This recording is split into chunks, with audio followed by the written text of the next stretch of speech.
Hi guys! April 10 to, Wednesday. After the work namin, pumunta na kami dito sa clubhouse ng Green Park. Akala namin dyan sa harap. Yung pala sa likod, doon sa may mga swimming pool. Hindi ko na na-videohan yun pero sa gilid lang. Tapos yan, andyan na nga yung mga bisita ni Tito Boy, yung mga kaibigan niya, tapos yung family ni Tita Susit. Grabe, ang dami food. Opo. Nabusog na naman po kami. Kaya hindi kami nag-lunch yung time na yun. Char! After ilang minutes, dumating na rin sila Tito. Nagulat nga kami kasi akala namin kami lang talaga mga bagets. Mga bagets talaga. Tapos yan, may dumating pa mga bagets. O, diba? Natuwa naman si Mariel ng very slight pero umiiyak pa rin dahil sa swimming pool. Hindi nakapagdala ng damit. Sorry naman, Mariel. Mahirapan pa yung mga magulang. Kaso para mas nahirapan.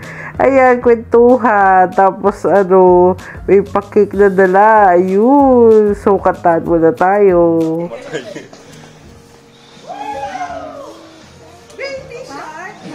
One, two, three.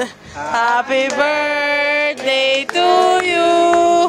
Happy birthday to you.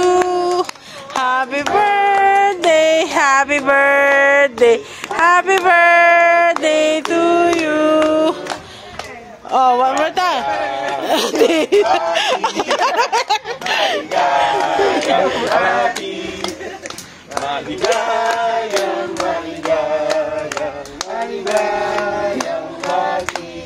Yay! Oh, blow na, blow, blow. Blow, blow. Three. Ay, di pa. Again, ang bilis ni Mariel eh. One, two, three. Yay!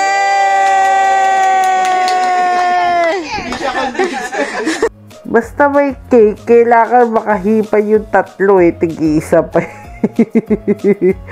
Pero ayan, buti naging happy naman. Opo, nagpintuhan saglit ulit.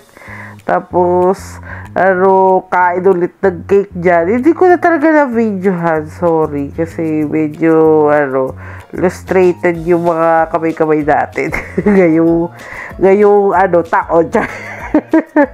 Tapos yan, humingi pa siya ng ICU. Ayun lang guys. Happy birthday ulit kay Tito Boy. Sana nag-enjoy ko sa iyong birthday. Bye!